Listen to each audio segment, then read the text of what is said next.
जास्वंदाची फुले बघा किती सुंदर असे छान मोठी साईज किती आहे जास्वंदाच्या फुलांची किती सुंदर असे जास्वंदाची फुलं आणि कळ्या किती सुंदर आहे मस्त अशी जास्वंदाची फुलं आलेले आहेत सुंदर असे मस्त आहेत जास्वंदाचे कळ्या आणि फुले असे भरपूर आहेत आणि बघा पांढऱ्या कलरचे गुलाबाचे फुलं किती सुंदर असा गुच्छा ठेवलेला आहे बघा ही सुंदर आहे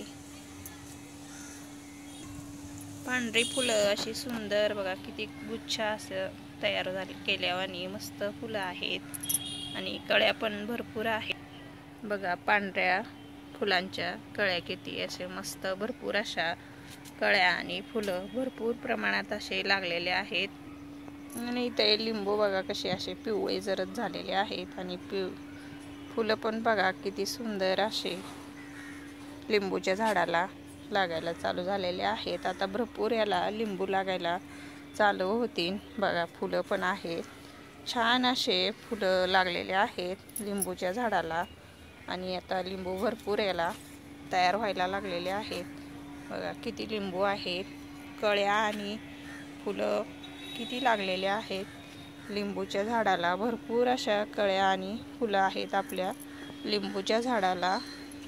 आणि हे जास्वंदाचं फूल किती सुंदर आहे छान असं जास्वंदाच्या झाडाला फुलं भरपूर लागतात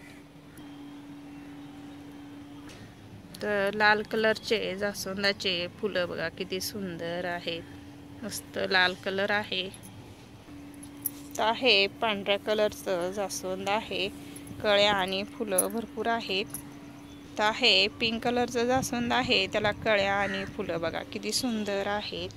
छान असं आपलं जास्वंदाचं झाड आहे फुलं बघा त्याला कळ्या आणि फुलं किती सुंदर आहेत इथं बघा लाल कलरचे गुलाब दोन किती सुंदर असे मोठे व्हायला लागलेले आहेत तर आहे जास्वंद हे किती छान कलर आहे बघा जास्वंदाच्या फुलाचा सुंदर कलर आहे बघा जुईची फुलं किती सुंदर कळ्या आणि फुलं किती सुंदर आहेत जुईच्या झाडाला किती छान असे कळ्या आहेत फुलं आहेत छान असे मस्त जुईचं झाड छान आहे मस्त छान कळ्या फुलं भरपूर आहे मधुकामिनीचं झाड कटिंग केल्यामुळे किती सुंदर असं फुटलेलं आहे हे आहे मधुकामिनी आता त्याला फुलं नाही आहेत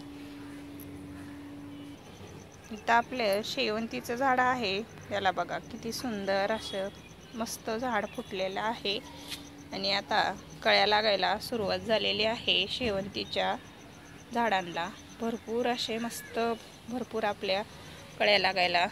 चालू झालेल्या आहेत छोट्याशा आहेत आता कळ्या लागायला चालू झालेला आहे त्याला खत फर्टिलायझर आपण DAP लिक्विड फर्टिलायझर असं द्यायचं म्हणजे काय होतं हे आपण घेतलेलं आहे लिक्विड फर्टिलायझर ते आपण आता ह्याला देऊन घेणार आहे तर हे लिक्विड फर्टिलायझर आपण देऊन घेतल्यामुळे असे कळ्या लागायला आणि झाडाची ग्रोथ चांगली होते त्याच्यामुळे असे लिक्विड फर्टिलायझर देत राहायचं हे दुसरं टप आहे शेवंतीच्या झाडांचा त्याला पाणी न दिल्यामुळे बघा झाडं कशी असे सुकून गेल्यासारखे आहेत त्याला आपण आता हे फर्टिलायझर देऊन घेऊया तर हे आपण फर्टिलायझर देऊन घेतलं की छान असे झाडं टवटवीत आणि मस्त सुंदर दिसायला चालू होतात याला पण अशा कळ्या भरपूर लागलेल्या आहेत फुलं बघा किती सुंदर पांढऱ्या कलरची फुलं आहेत किती सुंदर वाटतात मस्त छान असे फुलं लागायला चालू झालेले आहेत अजून हे मोठी साईज व्हायची आहे जे मोठी साईज झालेली आहे त्याला फुलं कळ्या लागायला चालू झालेले आहेत जास्वंदाचे फुलं किती सुंदर लागलेले आहेत छान दिसत आहेत एक जोराचे फुलं किती कळ्या आणि फुले असे लागायला चालू झालेले आहेत मस्त वाटते असं गुच्छा एक जोराचं तर आहे वांग्याचं झाड आहे त्याला वांग लागायला चालू झालेलं आहे छोटंसं इथं वांग आहे छान वांग्याचं झाड आहे सुंदर असं तर टप आहे त्याच्यामध्ये हे वांग्याचे रोप आपण लावलेले होते असे छान याच्यामध्ये रोपं लावलेले आहेत, आता मोठी झालेले आहेत छान. आता सगळ्या रोपांना वांगी लागायला चालू होतील. आता एक मोठं झालेलं आहे, तर दुसरी पण बाकीचे पण मोठी होतील. आता व्हिडिओ आपला आवडला तर लाईक करा, शेअर करा, सबस्क्राईब करा. धन्यवाद.